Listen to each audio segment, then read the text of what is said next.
What's up, guys? I'm back with the second video for the day. As you guys know, I waste makeup. Whenever you get ready, you might as well do as much work as you can. Today's video, I'm going to talk about a serious subject. If I could help anyone, I'll feel satisfied with what I've done today, but this is just going to be a video about people who suffer from anxiety and depression. I would like to just start off about my personal story, and then I'll get into ways that you can help face your issues.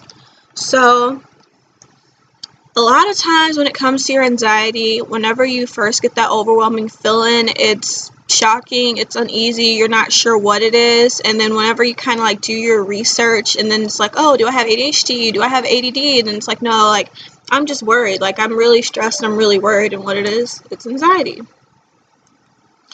So whenever, like I said, whenever you like try to figure out what it is, a lot of the times you want to know why.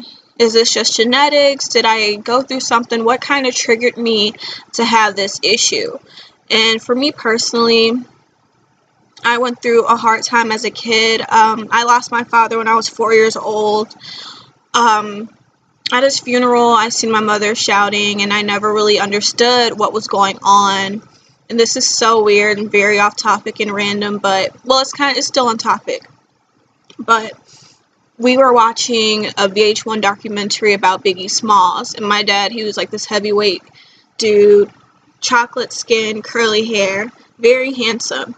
But for whatever reason, whenever they were explaining what happened to Biggie and that he passed away and his funeral and stuff, I matched the event of his funeral to the event that happened with with my father at his funeral. So for some reason, as a kid, I think I was probably 6 or 7 by then, I just started bawling my eyes out, and my big sister, she had to comfort me. She was trying to explain to me and my brother and sister, like, yeah, like what happened is dad died and he's not coming back. Like, I understood death. And due to the fact that Biggie stuff was like so like dramatic and not the best of circumstances, I was hurting hard because I was like, oh no, like dad went through something bad, but really my dad passed away peacefully and asleep. So, him being a good person, he did die in one of the best ways possible.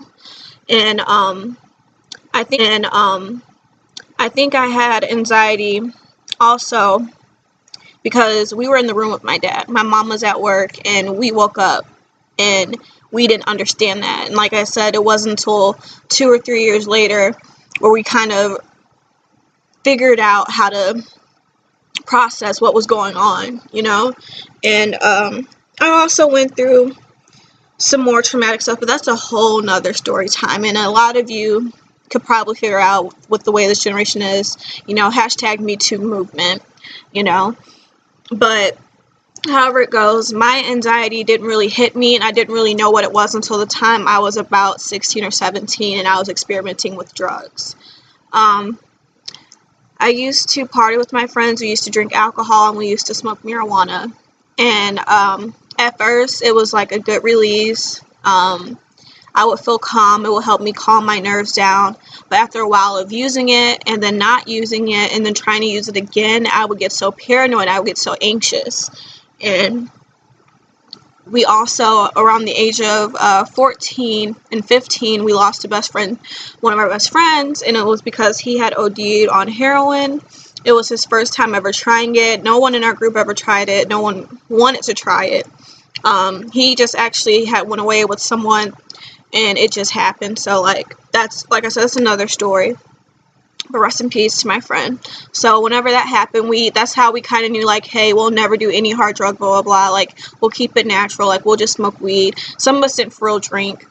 But, yeah, I was one of those. I really didn't like alcohol. I don't like not having self-control. And that was, like, my biggest thing about Tyler passing away. I felt like he did not have self-control. Like, he wasn't in control. I don't even think he knew he took that substance. And I just gave his name away, but people who know, we all know this story if you're from my hood, and I know his mother wouldn't mind me speaking about him because if anything, she wants us to raise awareness to the heroin epidemic that goes on in the Midwest. So rest in peace, Tyler.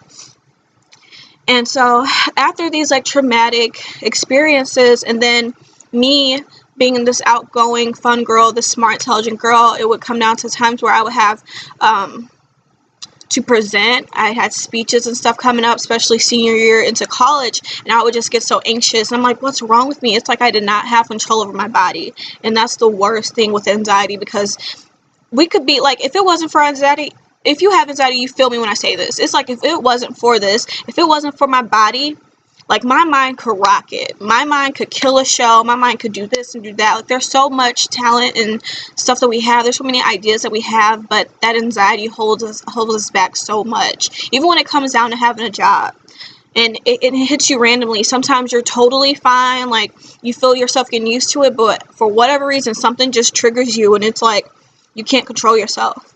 And sometimes I would get tremors. And I mean as in shaking. I don't even know if I'm using the right terminology, but like I would get shaky, or my voice would get shaky. But I had to learn to just overcome it. And I believe, like I said, my senior year, it was just too much. It was too many speeches and stuff that I knew was going to add up. It was thinking about having to take oral communications in college. So I went to my pediatrician before time ran out, because you know they don't see you after you're 18. I went to her and I was like, hey, like, I have this issue. I've had this issue for a while, and I think I know what it is. I think I have anxiety.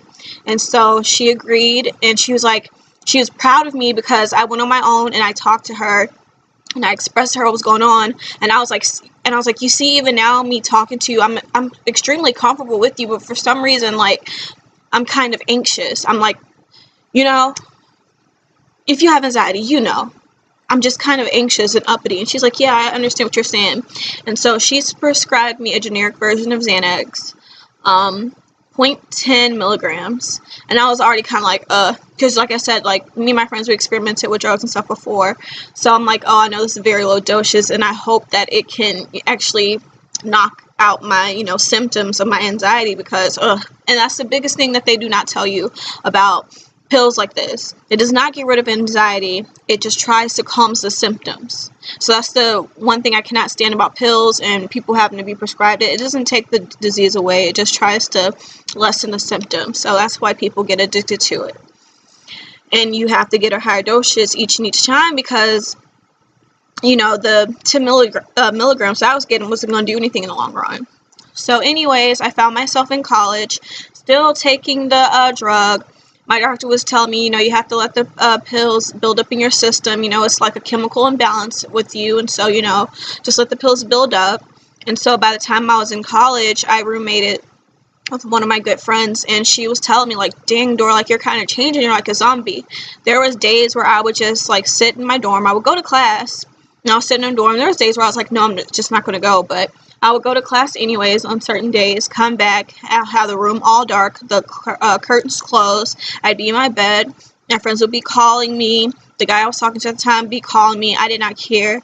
I would not answer my phone. I literally look at my phone and I just go to sleep or I listen to music. Like, I would just shut down, and I just knew it wasn't healthy, and that could have been due to the environment, the fact that I was away from my family, I wasn't around my dog, you know.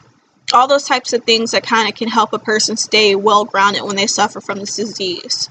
So I got to the point where I called my stepdad. I had a very long conversation with him, and I was like, I don't know about going back to school the next season. Like, I'm not happy. My friends are saying that I'm changing or whatever, and I don't feel satisfied with this. Like, this isn't bettering me at all. This is kind of making me worse. It's making me want to take this pill more, when really I don't want to take it at all.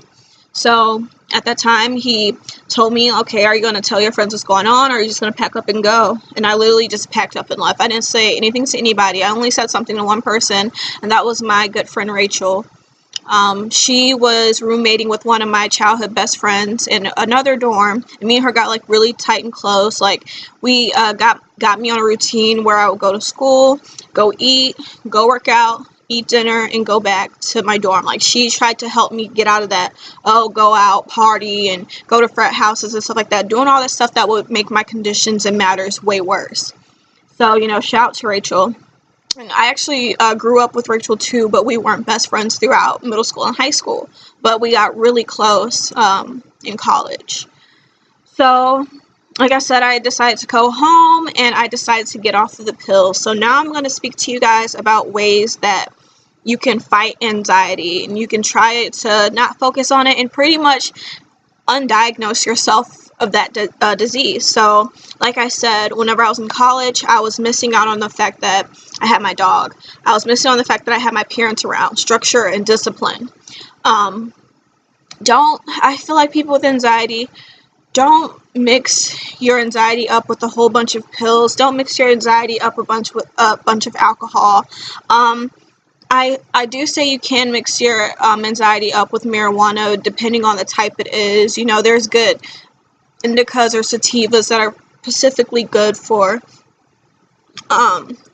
indica, because it, like Snoop Dogg 6 says, like, indica, aka in the couch. So stuff that can relax you, like if you know the proper brand. That's why I wish marijuana was legal in Missouri, because if we actually had dispensaries, they would be able to tell you what you're getting, because if you just pick up weed or something from a dealer, you don't know what type you're getting, and it could just freak you out even more. So I do say a natural way of dealing with anxiety could be marijuana if you know the exact type that you're getting.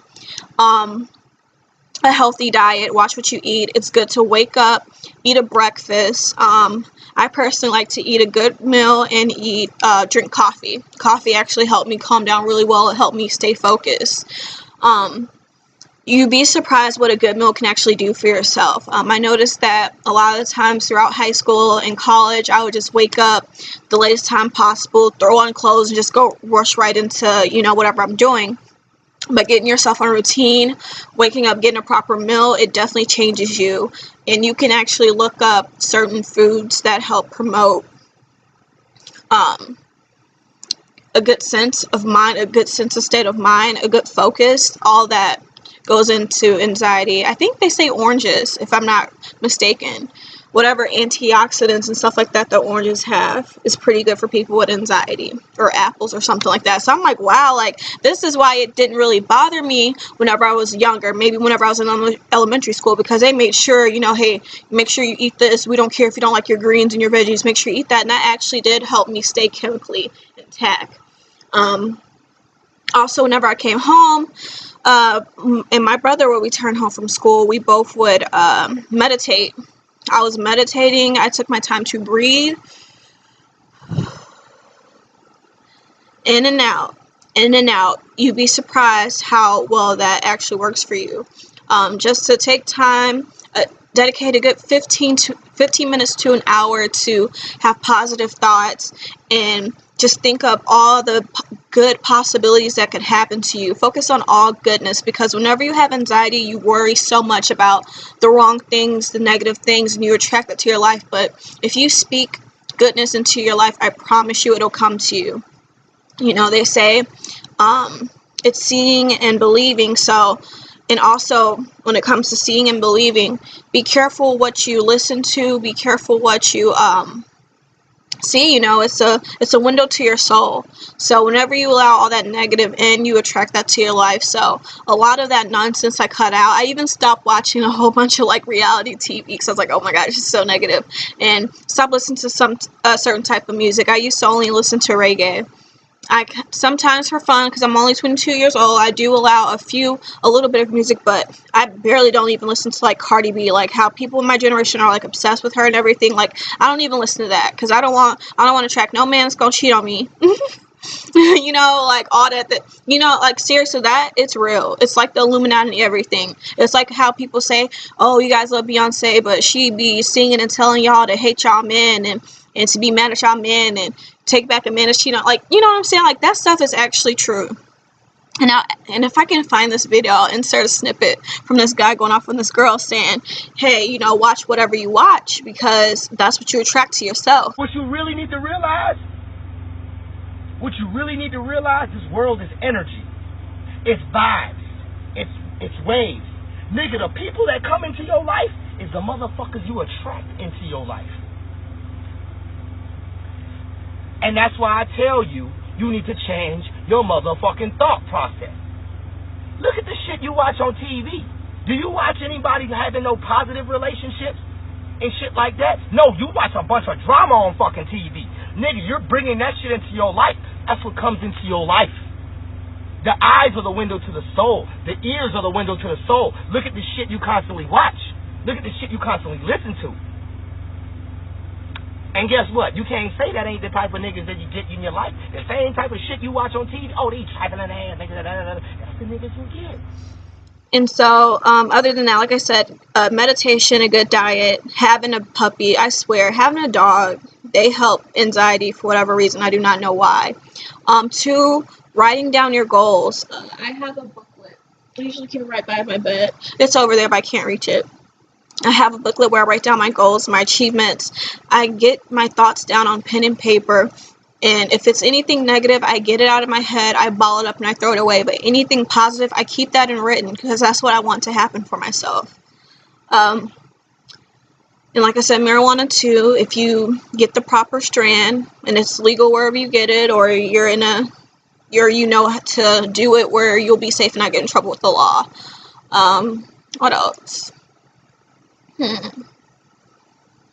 Writing it down, talking about it. Yeah, talk about it. Also having whoever you spend a lot of time with, whether that be your lover, your friends, make sure they're positive people for you. This is so big. Like, you cannot sit here and say that I want this for myself or whatever, and I'm going to do this, I'm going to do that, and the people around you do not support you. They don't give a damn about you. They talk about you behind your back. You are never, ever going to succeed with someone negative in your corner. And that's why I'm so hard on my head whenever it comes, well, hard on my mom's head whenever it comes to her, because she worries a lot too. So if I do have a little bit of anxiety and it's due to genetics, it's definitely from my mom's side, because she's like, oh no, this is going to happen. I'm like, Mom, stop focusing on the negative. I have to tell her this all the time. I go, think positive towards me, pray positive towards me, and let's just hope for the best when it comes to this, that, and the third. So you never want people in your corner that bring you down, that try to persuade you to do stuff that you know that's not for you. If it's not for you, then don't do it, you know. And I spend a lot of time, I spend a lot of time to myself, and also your partner. I thank God for my partner, because he's the one who introduced me to reggae music. He's the one who introduced me to smoking the proper strands whenever it comes to marijuana. Like, and then I got pregnant. So we have our baby boy. So like whenever we went to Colorado, whenever we actually took our trip to Denver, you know what I'm saying? Like, we found the best strands for me, you know. I got my education about that, and I would love to move to the West Coast so I can just do that now. But I don't smoke. I'm drug-free and everything right now. So I've been drug-free for like over a year or 2 now. But anyways, there's anything else? Oh yeah, and then like, say for instance you guys are in school and it comes to those speeches and public speaking, the best thing that worked for me, I had to practice. Practice literally makes perfect.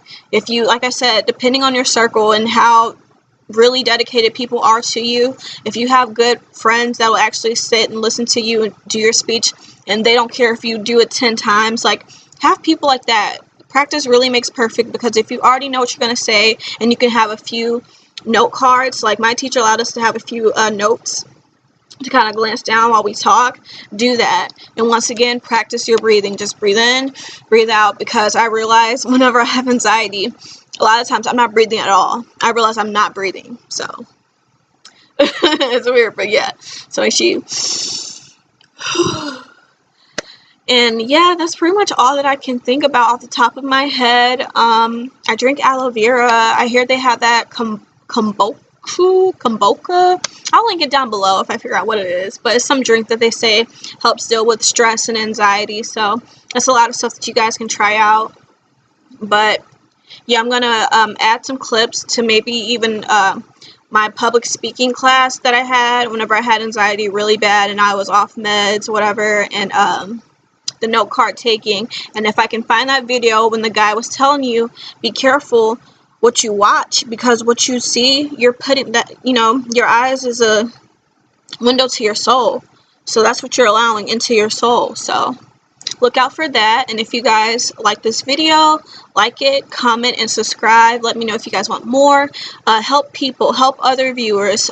Put down what you do whenever you're anxious and you have anxiety or depression. And if I do find a link or whatever that is a website to help people with those issues. I'll also put that in the description box down below. Isn't this fun, guys? Last but not least, you attack them from your knee because, like, your knee, that's how you knock them off their feet. Like, if you hit someone on your knee, like, that's their most vulnerable spot. And if they were, and that's like, if they were to, like, go after your arm, if you just kick them like that in the knee, like, it's hard for them to stop it, you know? It's unexpected. So come towards me. Ow. And then hopefully she's like this, like, oh, my phone, I can't get up. And fellas, girls, if some guy is pushing you too hard or whatever, come at me like a guy. You just be like, pop, and then, like, if he does like this, use his head, and then knee him, and run, Alright. So, by this day and age, we would hope situations like this does not happen. I never knew it would happen to me, just like it did that night, but you just got to be prepared for it, and I hope that if you guys learned something from this, you know, just remember nose, knee, neck, balls. I don't remember. But anyway.